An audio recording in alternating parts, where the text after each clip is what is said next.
ഞാൻ നേരത്തെ നരേന്ദ്രമോദി വിദ്യാഭ്യാസമില്ലാത്ത ആളെന്ന് പരാമർശിച്ചിട്ടില്ല.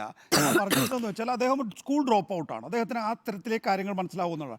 നോക്കൂ, നമ്മുടെയൊക്കെ പഴയ തലമുറയെ സംബന്ധിച്ചിടത്തോളം, നമുക്ക് മുൻപ് ഉണ്ടായിരുന്ന തലമുറയെ സംബന്ധിച്ചിടത്തോളം അവർക്കൊന്നും ചിലപ്പോൾ വിദ്യാഭ്യാസം പൂർത്തിയാക്കാൻ കഴിഞ്ഞിട്ടുണ്ടാവില്ല.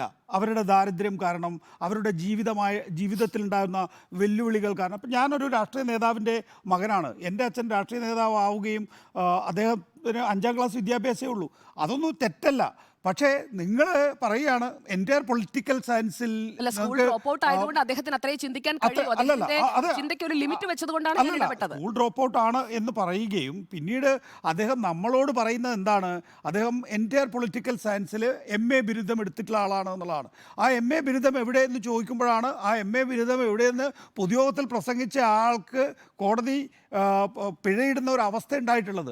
അപ്പോൾ ആ ഡോക്യുമെൻ്റ് തരാനല്ല, ആ പറയുന്ന സർട്ടിഫിക്കറ്റ് ഇതാണെന്നും എൻ്റെ കൂടെ ഇന്നയാൾ പഠിച്ചിട്ടുണ്ടെന്നും അല്ലെങ്കിൽ ഈ പറയുന്ന കാലഘട്ടത്തിലാണ് ഞാൻ പഠിച്ചത് എന്നും പറയാൻ നമ്മുടെ മുമ്പിൽ തെളിവുകളൊന്നുമില്ല. കോടതിയിൽ പോയിട്ട് പോലും അക്കാര്യത്തിൽ തെളിവ് കിട്ടുന്നില്ല എന്നുള്ള പ്രശ്നമാണ്. അപ്പോൾ ആ നിലയിൽ ഇല്ലാത്ത മേനി നടിക്കാൻ ശ്രമിക്കുകയാണ്.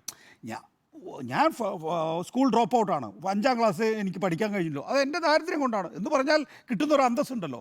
ആ അന്തസ്സിനപ്പുറത്തേക്ക് കാര്യങ്ങളിൽ എത്തിക്കാൻ വേണ്ടിയിട്ടുള്ള ഒരു ഫിക്സ്ഡ് ശ്രമം നടന്നു എന്ന് മാത്രമേ ഞാൻ ആ കാര്യത്തിൽ ചൂണ്ടിക്കാണിച്ചിട്ടുള്ളൂ. രണ്ടാമത്തേത് ന്യൂസ് വീക്കിൻ്റെ കാര്യത്തിൽ നോക്കൂ, ഇതാണ് പ്രശ്നം.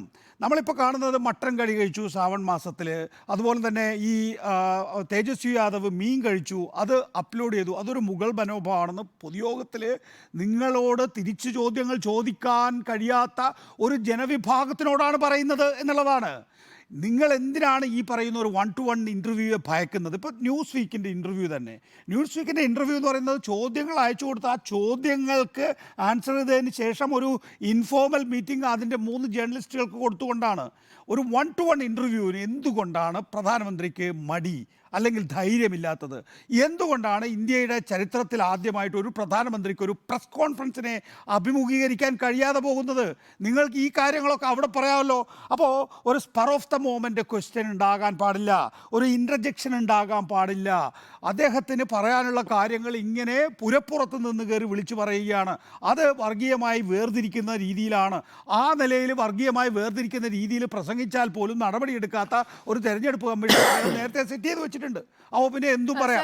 ഇനി ന്യൂയോർക്കാണ് ന്യൂസ് വീക്കിന്റെ ആസ്ഥാനം. ന്യൂസ് വീക്കിന്റെ ഇതുവരെ വന്നിട്ടുള്ള ആർട്ടിക്കിൾസ് അല്ലെങ്കിൽ അതിൽ വന്നിട്ടുള്ള ഇന്റർവ്യൂസ് അത് അവർ തയ്യാറാക്കുന്നത് ഈ എഴുതി കൊടുത്ത അല്ലെങ്കിൽ അങ്ങോട്ട് സെൻഡ് ചെയ്ത് കൊടുക്കുന്ന നോട്ട്സ് മാത്രം വെച്ചുകൊണ്ടാണെന്ന് അങ്ങ് കരുതുന്നുണ്ടോ? ഇവിടെ ഇന്ത്യയിലെത്തി അതിന്റെ പ്രതിനിധികൾ അങ്ങ് പറഞ്ഞതുപോലെ ഇൻഫോർമൽ മീറ്റിംഗ് ഒന്നുമല്ല, അവർ വന്ന് 90 മിനിറ്റ്സ് ഇന്റർവ്യൂ എടുത്തിട്ട് അതാണ് പ്രസിദ്ധീകരിച്ചത്. ന്യൂസ് വീക്ക് തന്നെ പറയുന്നുണ്ട് how they conducted the interview. എങ്ങനെയാണ് ഇന്റർവ്യൂ കണ്ടെത്തിയതെന്ന് അവർ പറയുന്ന 80 ചോദ്യങ്ങൾ ഞങ്ങൾ ആദ്യം എഴുതി അയച്ചു കൊടുത്തു.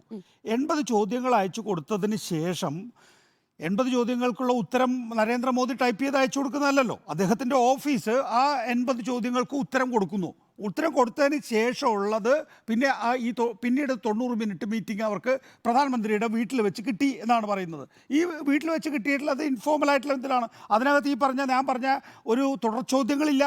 ഞാൻ പറഞ്ഞ രീതിയിലുള്ള ഏതെങ്കിലും തരത്തിൽ അല്ല, അസ്യൂം ചെയ്തല്ലേ. നിങ്ങൾ ഒന്ന് ഈ പറയുന്ന ഈ ഇൻ്റർവ്യൂ ആയി ബന്ധപ്പെട്ട് വന്നിട്ടുള്ള റിവ്യൂസ് എല്ലാം നോക്കൂ. ജേർണലിസ്റ്റുകൾ സാധാരണഗതിയിൽ ചോദിക്കുന്ന ഒരു ചോദ്യവും ഇൻ്റർജെക്ഷനായി വന്നിട്ടില്ല, ഒരു തുടർ ചോദ്യമോ അല്ലെങ്കിൽ ഇതായിട്ട് വന്നിട്ടില്ല. എന്തൊക്കെയാ 25 കോടി തൊഴിലുകൾ സൃഷ്ടിക്കുമെന്ന് 10 വർഷം കൊണ്ട് സൃഷ്ടിക്കുമെന്ന് പറഞ്ഞിരുന്നു. 25 കോടി തൊഴിൽ സൃഷ്ടിച്ചോ? ഇതുമായി ബന്ധപ്പെട്ടിട്ടുള്ള എന്തെങ്കിലും ചോദ്യം ഉണ്ടോ?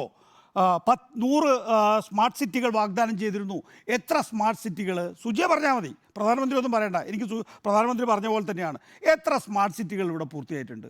25 കോടിയിൽ എത്ര തൊഴിൽ കൊടുത്തിട്ടുണ്ട്? ബ്ലാക്ക് മണി സ്വിസ് ബാങ്കിൽ നിന്ന് തിരിച്ചു കൊണ്ടുവരുമെന്ന് പറഞ്ഞല്ലോ. എത്ര ഒരു ഉറുപ്പ്യ കൊണ്ടുവരാൻ പറ്റിയോ? ഇങ്ങനെയുള്ള നിരവധിയായിട്ടുള്ള ചോദ്യങ്ങളുണ്ട്. ഈ പറയുന്ന ഒരു ഇൻ്റർവ്യൂവോടുകൂടി കാര്യങ്ങൾ അവസാനിക്കുന്നില്ല. ഇപ്പോഴത്തെ കാലഘട്ടത്തിൽ നരേന്ദ്രമോദിയുടെ ഭാഗത്തു നിന്ന് സുജിയ മനസ്സിലാക്കേണ്ടത് 3 ഇൻ്റർവ്യൂ ആണുള്ളത്. ഒന്ന് അമർ ഉജാലയാണെന്ന് തോന്നുന്നു, 2 ട്രിബ്യൂണാണ്, 3 ന്യൂസ് വീക്കാണ്. ഈ അമർ ഉജാലയും ട്രിബ്യൂണും എന്ന് പറയുന്ന പ്രാദേശിക മാധ്യമങ്ങളായതുകൊണ്ട് പ്രാദേശിക വിഷയങ്ങൾ മാത്രം. ന്യൂസ് വീക്കാണ് കുറച്ച് ഡെപ്തിൽ ചോദ്യങ്ങൾ ചോദിക്കേണ്ടിയിരുന്നത്. പക്ഷേ ന്യൂസ് വീക്ക് ചോദിച്ച ചോദ്യങ്ങളൊക്കെ തന്നെയും അവർക്ക് പ്രിൻ്റഡായിട്ട് കിട്ടിയതാണ്. പ്രധാനമന്ത്രിയുടെ വീട്ടിൽ വന്ന് 90 മിനിറ്റ് വർത്തമാനം പറഞ്ഞു പോയി. ആ പറയുന്ന തുടർ ചോദ്യങ്ങളോ അല്ലെങ്കിൽ ഞാൻ പറയുന്നത് ഇത്രയേ ഉള്ളൂ. നിങ്ങൾക്ക് നിങ്ങൾ എന്തിനാണ് ഇങ്ങനെ പേടിക്കുന്നത്? ജവഹർലാൽ നെഹ്റു മുതൽ മൻമോഹൻ സിംഗ് വരെയുള്ള, മൻമോഹൻ സിംഗ് മൗനി ബാബ എന്ന് വിളിച്ച ആരാ? ഇതേ നരേന്ദ്രമോദി തന്നെയാണല്ലോ. ആ മൗനി ബാബ വരെ വാർത്താ സമ്മേളനം നടത്താറുണ്ട്. ആ മൗനി ബാബ വരെ വിമാനത്തിലടക്കിയിരുന്ന് വാർത്താലേഖകരോട് സംസാരിക്കാറുണ്ട്. കാരണം അദ്ദേഹത്തിന് അറിയാം കാര്യങ്ങൾ എങ്ങനെയാണെന്ന്.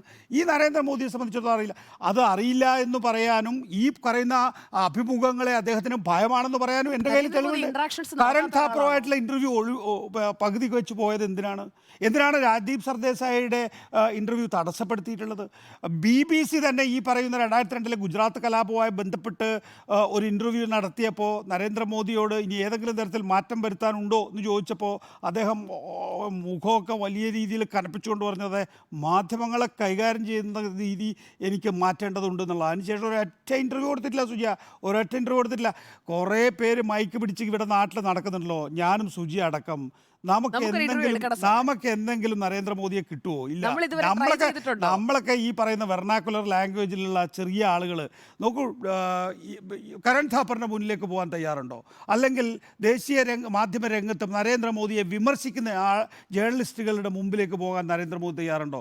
2014 രാഹുൽ ഗാന്ധി പോയല്ലോ അർണബ് ഗോസ്വാമിയുടെ അടുത്തേക്ക്. രാഹുൽ ഗാന്ധിക്കുള്ള ധൈര്യം പോലും നരേന്ദ്രമോദിക്ക് ധൈര്യമില്ല എന്നാണ് അങ്ങയുടെ അഭിപ്രായം. എനിക്ക് അഭിപ്രായമില്ല. നരേന്ദ്രമോദി പേടിത്തൊണ്ടരാണ്, ധൈര്യം ഇല്ലാത്ത ആളല്ലായിട്ടല്ല, പേടിത്തൊണ്ടരാണ്. അതെ, പേടിത്തൊണ്ടരാണെന്നുള്ളത് അങ്ങയുടെ മാത്രം അഭിപ്രായമാണ്. ഡോക്ടർ